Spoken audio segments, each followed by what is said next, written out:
Assalamualaikum warahmatullahi wabarakatuh. Bismillahirrahmanirrahim. Alhamdulillahilladzi hadana lihada wa ma kunna linahtadiya laula an hadanallah.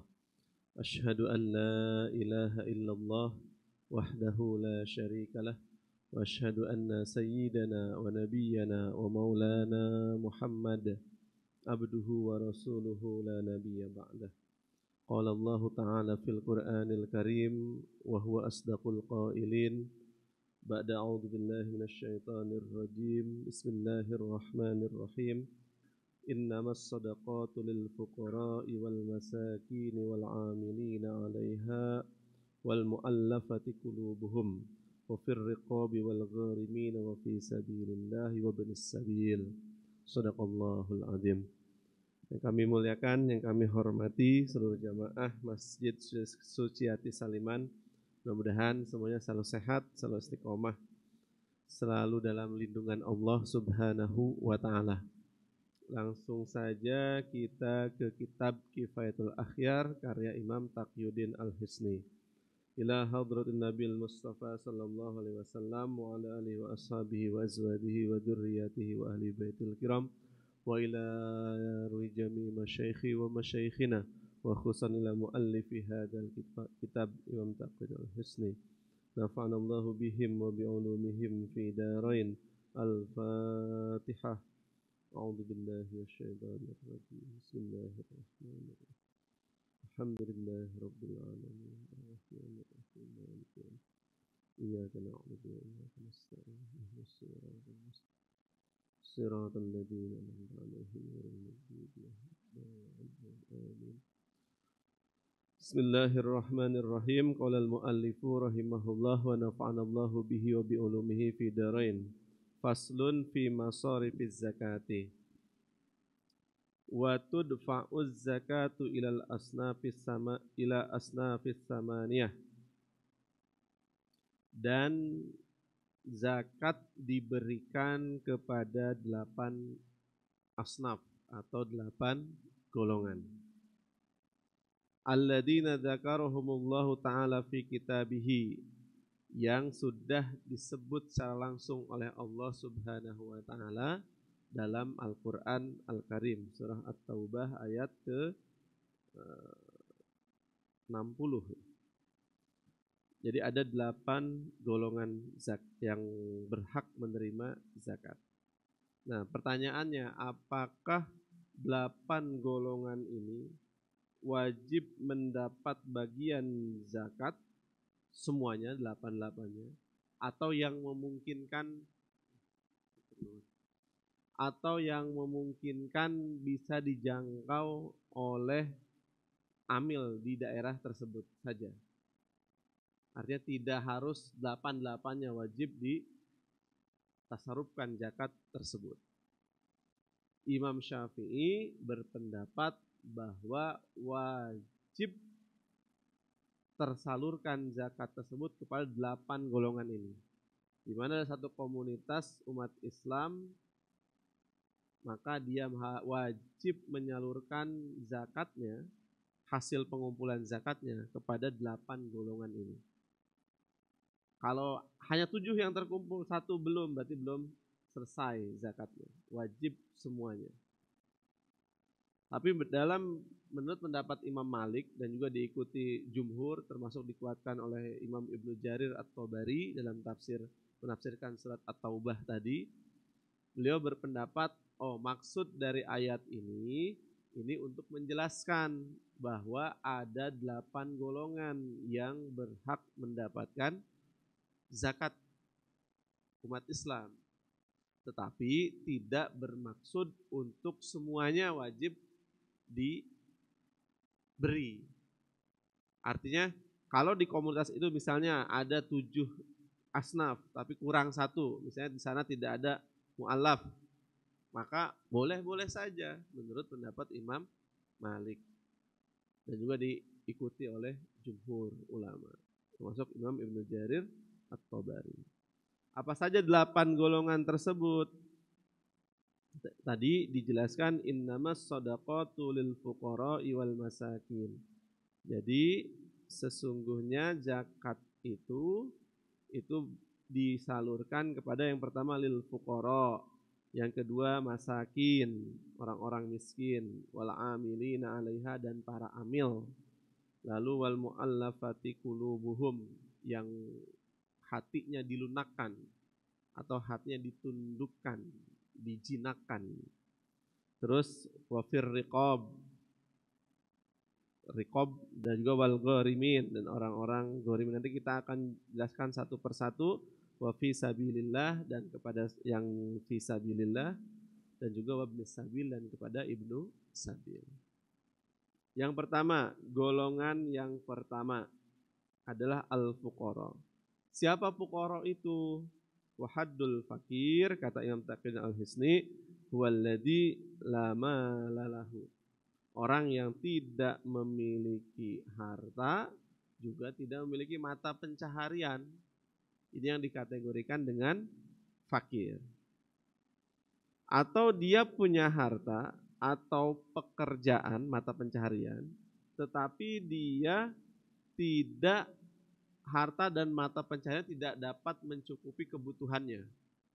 Kalau dia butuh 10 dirham sehari atau 10.000 rupiah sehari misalnya, dia baru mendapatkan 2 sampai 5.000 saja. Jadi di bawah kebutuhannya, kebutuhan minimum ya, bukan kebutuhan tersier, kebutuhan beli jalan-jalan, bukan. Kebutuhan pokok minimum, hajat hidupnya. Hajat hidup manusia itu apa sih? Makanan, minuman. Dia butuhnya sehari menghabiskan uang 100.000 rupiah misalnya. Nah, dia baru mendapatkan atau memiliki dengan harta dan pekerjaannya baru tercukupi 20 sampai 50.000 rupiah saja. Ini yang dikatakan sebagai fakir. Lalu golongan yang kedua adalah masakin, yaitu orang-orang miskin. Apa bedanya? Bedanya adalah ketika dia, tadi kalau fakir itu punya harta, punya pekerjaan, tapi jauh di bawah kebutuhannya. Maka 50% pun tidak tercukupi. Nah, kalau miskin ini, dia punya kebutuhan misalnya 100.000 rupiah per hari. Nah, dia punya pekerjaan, dia punya harta yang hanya mencukupi sekitar 70.000 rupiah saja. Kalau ditimbang-timbang lebih banyak hartanya orang miskin daripada orang fakir. Jadi fakir di bawahnya miskin. Ini adalah dua golongan yang berhak mendapatkan zakat. Saya kira ini yang paling mudah kita cari.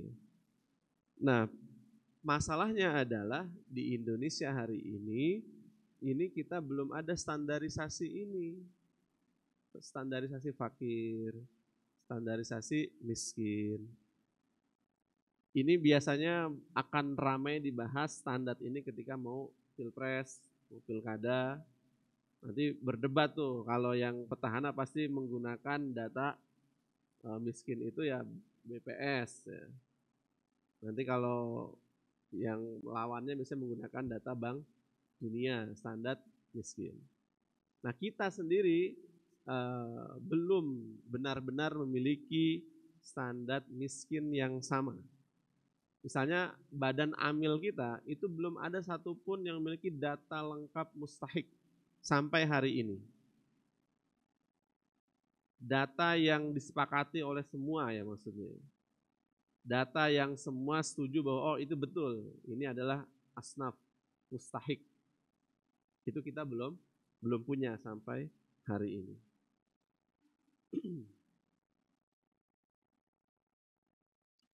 Lalu bolehkah pemberian zakat ini, penyaluran zakat ini, kan kemarin sudah kita bahas zakat itu ada haulnya. Haul itu 1 putaran kalender Hijriah. Bolehkah kita salurkan sebelum waktunya penyaluran zakat? Misalnya, ini ada orang nanti bagian daripada fisabilillah. Ada mahasiswa mau belajar ke luar negeri misalnya. Dia membutuhkan dukungan tiket untuk berangkat ke luar negeri. Nah, ada orang kaya yang bisa membelikan tiketnya dengan uang zakatnya. Tapi dia belum haul. Apakah boleh? Kalau mempercepat zakat untuk kemaslahatan umat, kemaslahatan orang mukmin, orang Islam, ini boleh. Bagaimana kalau diakhirkan? Ini yang tidak boleh. Kenapa dikiaskan dari sholat? Sholat nggak boleh dialihkan waktunya. Terus puasa juga pada waktu-waktu yang sudah ditentukan. Lalu golongan yang berikutnya adalah amil. Nah, ini. Amil ini secara bahasa orang yang mengumpulkan zakat. Sebetulnya kalau amil yang hari ini ada di masyarakat kita ini berbeda dengan amil yang ideal yang digambarkan oleh Rasulullah Shallallahu Alaihi Wasallam. Kenapa berbeda? Amil dulu itu punya kapasitas untuk memaksa, ditajbir, untuk bahkan untuk menekan agar orang mau mengeluarkan zakat. Amil hari ini kan bebas ya, bahkan lebih pasif. Hanya menunggu saja, ada yang datang ya diterima, nggak ada yang datang ya sudah. Tidak ada ikhtiar aktif. Padahal kalau secara bahasa amil ini adalah orang yang bekerja dengan sungguh-sungguh dan dia benar-benar mengeluarkan seluruh potensinya untuk mengkolektifkan, untuk mengumpulkan zakat. Jadi secara sesuai namanya, amil itu harus aktif. Kalau dia hanya pasif nunggu saja, itu namanya belum amil yang sempurna. Kenapa bisa seperti itu? Ya bisa jadi karena belum adanya trust ya, belum adanya kepercayaan masyarakat terhadap amil. Bahkan di semua lembaga sampai hari ini. Bahkan di Basnas pun hari ini amil sifatnya ya pasif. Kalaupun menekan hanya kepada pegawai negeri saja, ASN. Itu pun karena didukung oleh undang-undang. Tapi amil belum punya kewenangan untuk memaksa para muzaki untuk mengeluarkan zakatnya. Itu bedanya. Dan terkadang amil itu tidak boleh hanya sekadar nama saja. Misalnya ada nama besar. Kalau di proyek-proyek besar biasanya ada tuh dirjennya jadi di atas namanya di atas. Dirjen, sekjen, baru ketua. Nah biasanya kalau proyek-proyek besar itu dirjen sama irjen biasanya kerja enggak tuh? Biasanya enggak kerja, tapi dapat enggak tuh biasanya? Tapi biasanya dapat. Nah amil tuh enggak boleh seperti itu. Amil itu enggak boleh cuma nitip nama, dia harus bekerja. Makanya lajis apapun, nanti kalau punya amil, pastikan bahwa dia benar-benar bekerja, nggak cuma nempel nama. Kalau cuma nempel nama itu belum termasuk amil, belum orang yang aktif melakukan pengumpulan zakat. Kenapa ini penting kita sampaikan? Karena ya walaupun ini belum ada, tapi menjadi keresahan kita bersama bahwa idealnya seperti itu. Jadi walaupun memang belum bisa terlaksana, minimal kita memiliki sama-sama ide, punya keresahan bersama bahwa suatu saat harusnya seperti itu. Suatu saat idealnya begitu. Adapun kalau belum bisa, ya kita perjuangkan sedikit demi sedikit. Ini adalah ikhtiar. Dan kita mengkaji ini mudah-mudahan tidak selesai hanya di buku saja, pelan-pelan kita bisa ikhtiarkan sedikit demi sedikit menjadi kita praktikkan di dunia nyata. Amil itu emang orang yang memang sebaiknya bekerja keras, tidak sekadar nama. Karena secara teksnya al-amilina 'alaiha. Orang-orang yang kalau menggunakan teks 'alaiha biasanya ada ikhtiar keras, ikhtiar kuat untuk menggapai atau mengeksekusi melaksanakan hal tersebut. Itu. Dan penting mungkin amil-amil atau lembaga sejenisnya kita mulai membuktikan kredibilitas dan mudah-mudahan masyarakat percaya, dan ketika percaya mereka akan menganggap bahwa lembaga ini penting. Betapa besar potensi zakat ini. Kita masih jauh di bawah negara-negara muslim lainnya. Di negara Malaysia misalnya, ini jauh lebih baik pengelolaan zakatnya. Kalau seandainya semua umat Islam menggerakkan potensi zakat ini, luar biasa. Uangnya dikumpulkan, nanti misalnya bisa buat beasiswa, bisa buat modal orang-orang yang miskin, fukara tadi itu. Dahsyat, bisa menggerakkan jutaan orang. Dan amil itu ada syaratnya, nggak asal comot. Apa saja? Amil yang pertama, dia harus tidak boleh orang yang fasik. Fasik itu apa? Dia nggak pernah punya rekam jejak minum khamr, tidak pernah punya catatan kriminalitas pencurian, dia tidak pernah namanya melakukan maksiat-maksiat, diketahui secara publik dia orang yang tidak cacat secara moral. Untuk apa? Untuk membangun trust, membangun kepercayaan publik bahwa orang ketika memberikan hartanya, menyalurkan zakatnya, dia percaya uangnya aman, dipegang oleh orang yang tepat, bukan orang yang fasik, bukan orang yang tidak amanah. Itu tujuan amil yang kredibel tadi. Lalu juga dia tidak pernah terekam menolong kezoliman, tidak pernah direkam pernah menolong kemaksiatan. Menolong kemaksiatan misalnya gimana? Misalnya jadi sponsor utama terhadap dangdutan nonstop. Dia nggak pernah terekam bahwa dia pernah menjadi, tidak langsung sih, tapi dia sponsor misalnya kemaksiatan. Ini adalah orang-orang yang boleh dipilih menjadi amil. Tentu saja yang beragama Islam, orang yang memiliki kredibilitas yang baik. Lalu asnaf berikutnya yang keempat adalah al-mu'allafatu qulubuhum. Mu'allaf yang kita kenal dengan mu'allaf. Al-mu'allafatu qulubuhum itu maksudnya apa? Orang-orang yang dijinakkan hatinya. Orang-orang yang dikalahkan hatinya, ditundukkan hatinya. Misalnya dia masuk Islam, lalu diasingkan oleh keluarganya.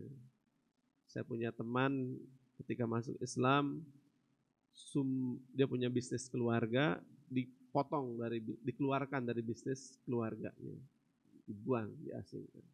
Sumber ekonominya dipotong. Bahkan saat itu airnya menggunakan saluran bersama, dipotong juga saluran airnya. Dan itu banyak terjadi saja dengan cara yang berbeda-beda. Memang diasingkan, ditekan agar dia kembali kepada agama terdahulu. Nah, orang-orang yang seperti ini bisa sebaiknya kita bantu, termasuk orang yang berhak mendapatkan zakat. Kalau ada pembagian zakat, dia berhak untuk mendapatkannya. Walaupun secara tampilan, wah ini orang kaya. Misalnya maaf, dia dulunya dikenal sebagai orang kaya. dengan etnis tertentu misalnya. Tapi kan itu sebelum dia masuk Islam. Ketika masuk Islam bisa jadi semuanya dipotong akses ekonominya. Maka kita rangkul. Dan ketika dirangkul kan secara psikologis orang senang. Dan dia bisa menjadi semakin kuat atas keimanan barunya yaitu agama Islam. Jadi ini adalah hikmah daripada mu'allaf ini menjadi bagian daripada orang yang berhak mendapatkan zakat. Bagaimana kalau sudah 20 tahun masuk Islam, apakah mu'allaf? Bukan mu'allaf itu udah kuat harusnya imannya. Itu bukan lagi mu'allaf. Jadi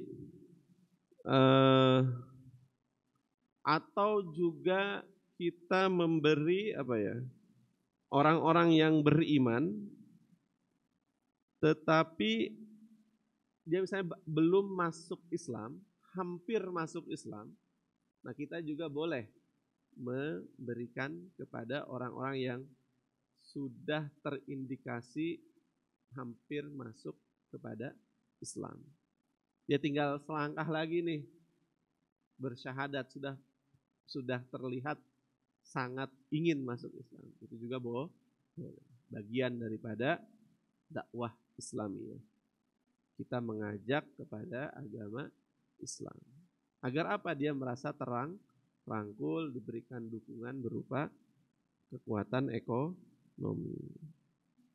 Dan dia diberi harta agar dia bagus tuh keimanannya, keislamannya nanti. Biar dia makin mantap. Terkadang kan manusia seperti itu ya. Udah yakin sih, cuman kurang dikit. Nah, kita bantu dengan zakat gitu. Lalu berikutnya golongan yang kelima adalah ar-riqab wa fir-riqab. Nah, kalau kita melihat diksi wa fir-riqab, ada fir-riqab, ini biasanya menunjukkan tempat atau wadah. Misalnya Al-kitabu fil sijni. Biasanya menunjukkan wadah atau tempat. Nah, maksudnya apa? Maksudnya adalah wafir riqabi, ini kita memberikan kepada seseorang yang memiliki wadah yang sudah ditetapkan, ada wadah yang digunakan untuk membebaskan perbudakannya.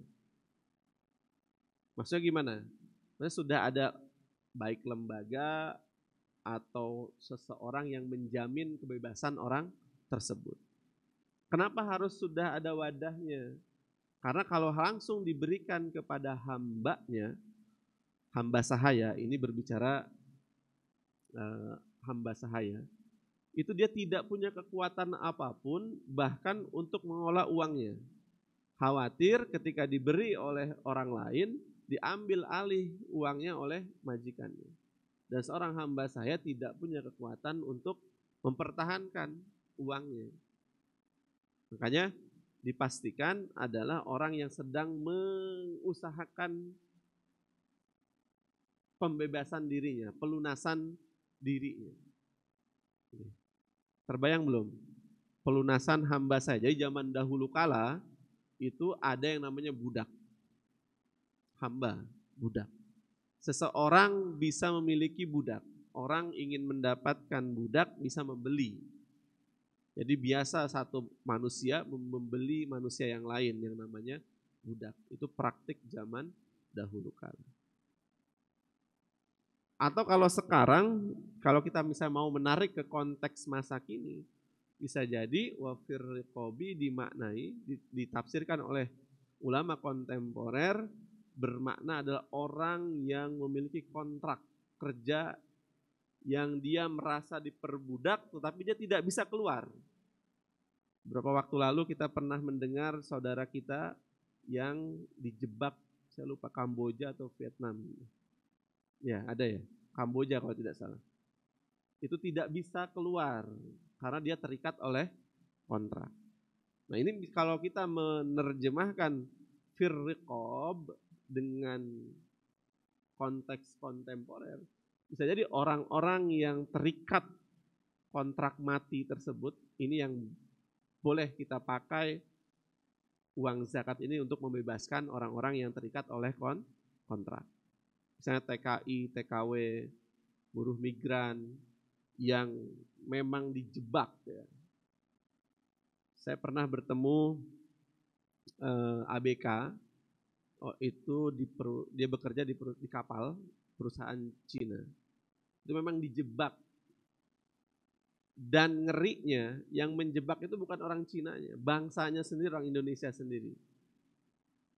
Jadi perusahaan outsourcing Indonesia, ini perusahaan kapal China, ini mencari tenaga kerja.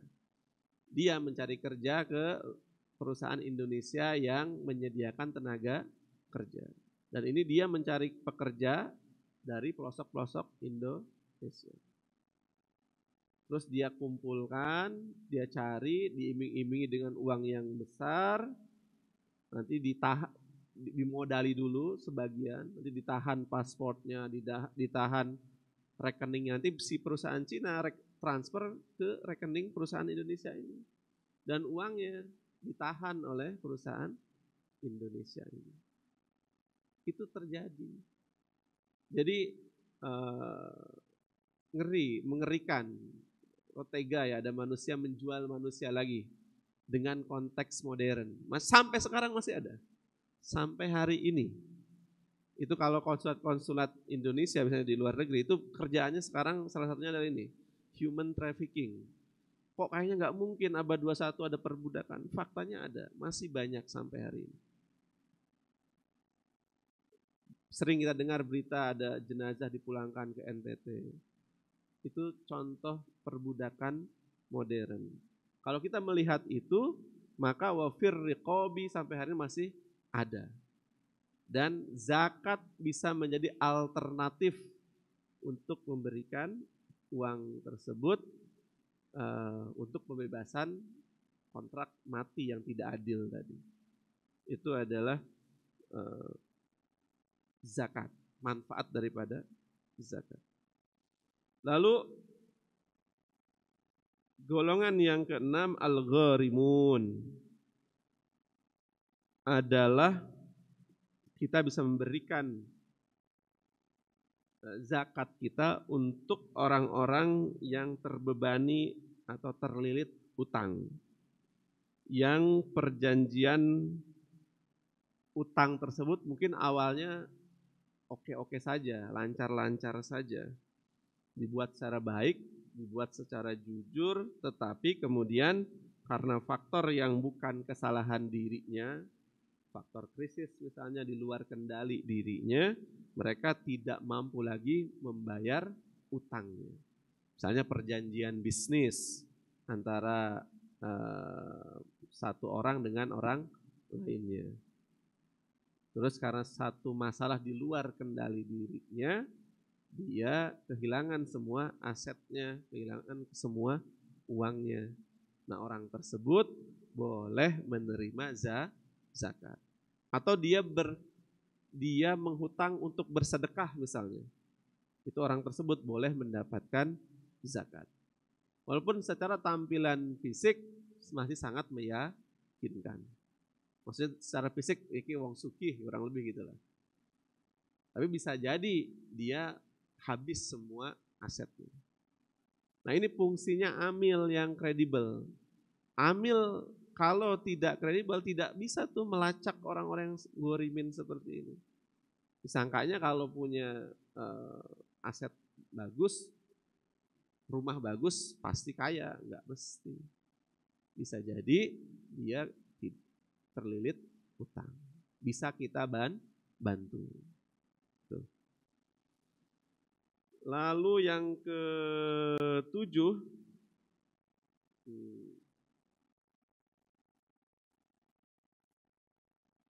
fi sabilillah adalah orang-orang yang menjalani hidupnya untuk agama Allah Subhanahu wa ta'ala.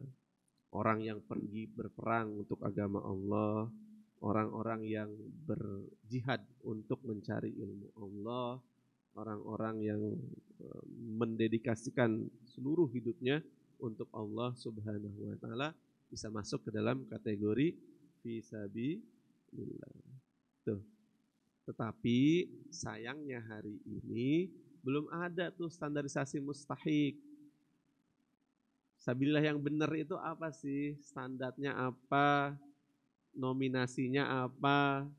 Terus kriterianya apa? Itu belum ada. Definisinya masih sangat cair sekali. Sampai hari ini. Ini adalah problem distribusi zakat hari ini. Terus juga masih banyak mafia mustahik. Istilah baru. Maksudnya apa? Dia bermental miskin. Ada orang yang bermental miskin yang dari semua program zakat yang ada dia akses semuanya tuh. Dari A dapat, dari B dapat, C, D, E, F, G, H, semuanya dia akses. Ini yang berbahaya. Kenapa? Yang benar-benar mustahik yang membutuhkan nanti akhirnya tidak dapat lagi karena sudah habis oleh si mafia mustahik ini. Orang-orang yang bermental miskin. Dan juga kendala lainnya adalah zakat belum menjadi solusi hari ini. Zakat hanya sebagai program parsial. Dia diberi hit and run itu. Ngasih udah tinggalkan, ngasih sudah tinggalkan. Belum ada program, mungkin ada ya, saya yang belum melihat saja. Yang komprehensif ketika memberi, mendampingi, mengajari, mengelola bagaimana caranya mengelola uang, bagaimana mengelola aset agar orang ini naik kelas dari miskin, dari fakir menjadi miskin, dari miskin nanti dia menjadi muzaki. Nah, ini yang permasalahan distribusi zakat sampai hari ini. Oke. Lalu mustahik yang ke-6, golongan yang ke-8 adalah ibnus sabil, yaitu adalah seorang musafir, orang-orang yang sedang melakukan perjalanan di jalan Allah, perjalanan yang bukan maksiat, perjalanan untuk kebaikan, nengok saudara, untuk berkunjung kepada guru, di tengah jalan ya kehabisan uang atau kecolongan atau kena musibah. Nah, ini adalah orang-orang yang berhak mendapatkan akses zakat. Nah, ini hari ini terkadang juga masalahnya adalah suka dijadikan modus juga. Ada orang-orang yang memanfaatkan, memang kerjaannya datang dari satu masjid ke masjid yang lain. Nah, bagaimana caranya? Nah, ini kita harus cari solusinya. Kalau benar dia ibnus sabil yang digambarkan oleh Al-Quran, maka dia berhak mendapatkan zakat. Lalu bagaimana sekarang? Ya kita cek saja dan kita cari kriterianya, itu yang belum ada. Mudah-mudahan kita bisa ketemu ya kriteria zakat. Wala yaqtasiru ala aqalla min thalathatin min kulli sinfin illa al-amili. Kita punya berapa menit lagi? Oke. Saya cepat saja ya. Dan dalam mazhab Syafi'i enggak boleh kurang pendistribusian zakat ini kepada 8 setiap asnaf ini tidak boleh kurang dari 3 orang.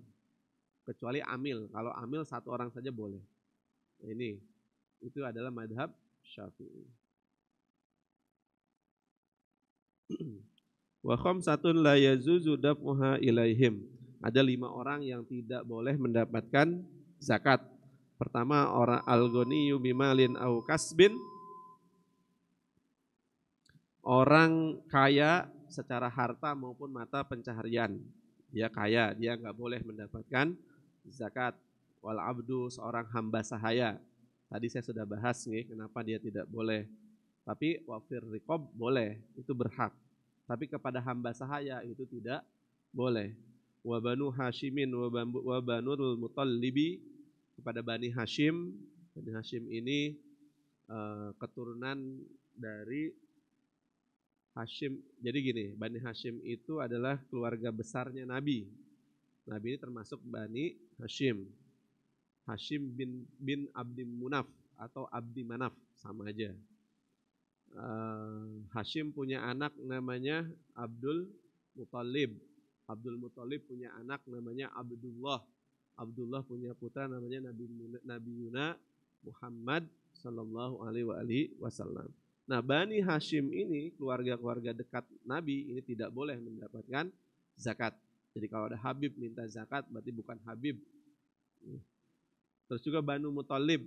Muthalib itu siapa? Muthalib itu putranya, saudaranya Hashim. Sama-sama putra Abdu Manaf atau Abdu Munaf. Dan yang keempat adalah waman talzamul muzakiyya nafaqatuhu la yadfa'u ilaihi sahmal fuqara'i wal masakin. Jadi orang-orang yang menjadi tanggungan muzaki. Jadi yang nafkahnya menjadi tanggungan orang-orang yang melakukan zakat, mengeluarkan zakat. Nah, tidak boleh zakat itu diberikan kepada mereka dengan nama fakir miskin misalnya. Yang kelima wal kafiru, dan orang kafir. Wassallallahu ala sayyidina Muhammad wa ala sayyidina Muhammad. Allahu yarhamuna birahmatin tammah. Wassalamualaikum warahmatullahi wabarakatuh.